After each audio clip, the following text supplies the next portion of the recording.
सात संगत जी, प्यार से कहना धन निरंकार जी। सात संगत जी, सतगुरु माता जी की पावन कृपा आप जी महापुरुषों पर बरस रही होगी। सात संगत जी, सतगुरु माता जी की कृपा से आप सभी स्वस्थ होंगे।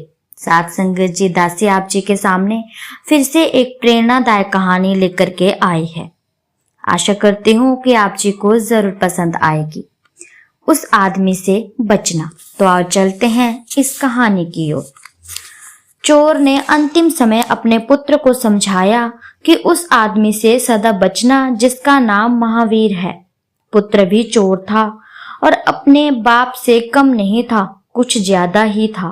फिर भी उसने पूछ लिया कि महावीर से क्या डर है। बाप बोला, मैं तुमसे जो कह रहा हूं उसे मानो नहीं तो अपना धंधा रुक जाएगा, सारी मेहनत बेकार हो जाएगी। बाप ने कहा कि उस आदमी को अगर दूर से भी देखो तो रास्ता बदल देना, और अगर वह पास ही बोल रहा हो तो कानों में उंगली डाल लेना, उसकी बातें बहुत खतरनाक है। यह कहकर बाप मर गया। बेटे ने बाप की हिदायतों को पूरा पालन किया और अपने धंधे में खूब तरक्की की। एक दिन भूल हो गई क्योंकि रास्ते में उस पार वन में महावीर दिखाई दे गए। वह जल्दी से भागा, लेकिन अचानक ही महावीर ने बोलना शुरू कर दिया। उस चोर ने कानों में उंगली भी दी, लेकिन आधा वाक्य कान में पड़ ही गया। महावीर उस समय मृत्यु के बाद की स्थिति के बारे में बता रहे थे। उनके उपदेश का आधा वाक्य चोर के भी कान में पड़ गया। कुछ दिनों बाद अचानक ही उसे गिरफ्तार कर लिया गया। सिपाहियों ने उससे सच्चाई उगलवाने के लिए नए नए हथकंडों का इस्तेमाल किया, परंतु उससे कुछ भी उगलवा न पाए। सबको मालूम था कि अपराधी वही है, फिर भी कोई प्रमाण न जुटा पा रहे थे। अचानक ही उन्होंने एक तरकीब सोची। उसे गहरी बेहोशी की दवाई दे दी गई। कई दिनों तक बेहोश रखा गया।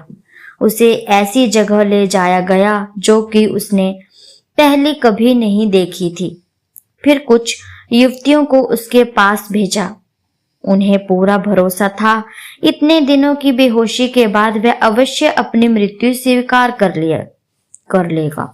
उन युवतियों ने उससे कहा कि वे यमराज की सेविकाएं हैं तथा उन्हें उस चोर को उसके कर्मों के अनुसार स्वर्ग या नरक में ले जाने का आदेश मिला है। उन्होंने कहा कि तुम सच सच अपने कर्मों के बारे में बता दो। अगर तुमने सच बोला तो हम तुम्हें स्वर्ग ले जाएंगी, और अगर तुमने सच नहीं बोला तो नरक में जाना होगा। उसे यकीन आने लगा था, इसीलिए उसने सोचा कि अपने पाप कर्मों को स्वीकार करके स्वर्ग में चढ़ना चाहिए।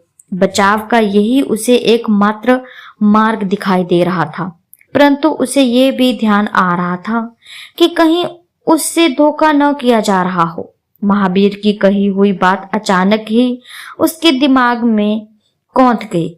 उन्होंने कहा था कि यमलोक के सेवकों के पैर उल्टे होते हैं। उसने ध्यान से उन युवतियों के पैरों की ओर देखा। उनके पैर ठीक वैसे ही थे जैसे सब लोग के कहते हैं। उसे यकीन आ गया कि जरूर उससे धोखा किया जा रहा है। वह बोल उठा, बात तो आपकी ठीक है, मौका भी बहुत बढ़िया है स्वर्ग में जाने का, लेकिन कोई पाप तो किया नहीं है, इसीलिए क्या कहूँ। ये युवतियां हैरान रह गई। सब जानते थे कि चोर वही है, परंतु मुश्किल से हाथ आया था, इसीलिए अधिकारी चूकना नहीं चाहते थे। लेकिन कोई प्रमाण नहीं था। अगर वह स्वीकार कर लेता तो बात बन जाती, लेकिन वह अचानक निकला और विवश होकर अधिकारियों को उसे छोड़ना पड़ा। वह सोचने लगा कि अगर उसने सच्ची बात बता दी होती तो न जाने उसे मौत की सजा मिलती या अंजाम कैद होती। इनसे कम सजा तो मिलनी नहीं थी। महावीर के आधे वाक्य ने जब इतनी बड़ी सजा से छुटकारा दिला दिया तो उनका पूरा प्रवचन तो सब बंधनों से ही छुटकारा दिला देगा। वह फौरन भागा और महावीर के चरणों में लौट गया। पूरी बात बताई और दीक्षा देने का आग्रह किया। फिर उनसे श्री चरणों में ही उसका पूर्ण जन्म हुआ। महापुरुषों की हर बात महान समाधान छिपाए होती है, लेकिन समाधान उस बात पर अमल करने से ही होता है। साथ संगत, जैसे कि आधी बात सुनने से ही उस डाकू का जीवन संवर गया, तो साथ संगत हमारे पास तो निरंकार प्रभु है, तो हमारा जीवन कैसे नहीं संवरेगा।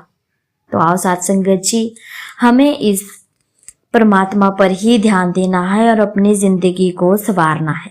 साथ संगत जी, दासी की कहानी आप जी को अच्छी लगी हो तो चैनल को लाइक शेयर सब्सक्राइब जरूर कीजिएगा, और साथ संगत जी कमेंट में जरूर लिखिएगा कि आप जी को कहानी कैसी लगी है। तो साथ संगत जी, ऐसी ही छोटी छोटी प्रेरणादायक कहानियां दासी आप जी के सामने लेकर के आती रहेगी। तब तक के लिए साथ संगत जी, धन्य निरंकार जी।